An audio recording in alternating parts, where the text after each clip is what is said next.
పూటకో పూజ చేసిన రోజులు మారవు. పేటకో గుడి కట్టిన చెడు చావదు.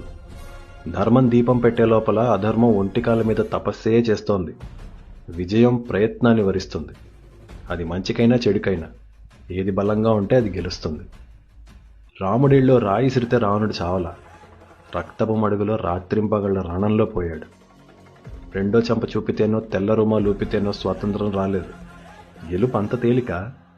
మేలుకో, కృష్ణుడే సారథై ఉన్న శత్రుపక్షమే పెద్దది. అండ పెంచుతావో గొంతు చించుకుంటావో కర్మ నీదే. నీ ఉనికినే చెరిపేసే చీడ పోన్లే పాపం అంటే వదిలేస్తుందా? నీకు ప్రశ్నించడం రాకపోతే వాడికి మాట్లాడడం తేలికవుతుంది. నీకు పరిగెత్తటం అలవాటైతే వాడికి లాక్కోవటం ఇష్టం అవుతుంది. చెడు గెలవటానికి శత్రువు సంకల్పం ఎంత కారణమో మంచివాడి జడత్వం కూడా అంతే. అయినా మంచితనం ముసుగులో భయాన్ని కప్పేస్తావు. కర్తవ్యం వదిలేసి ఏవేవో నీతులు చెప్పేస్తావు. నీకో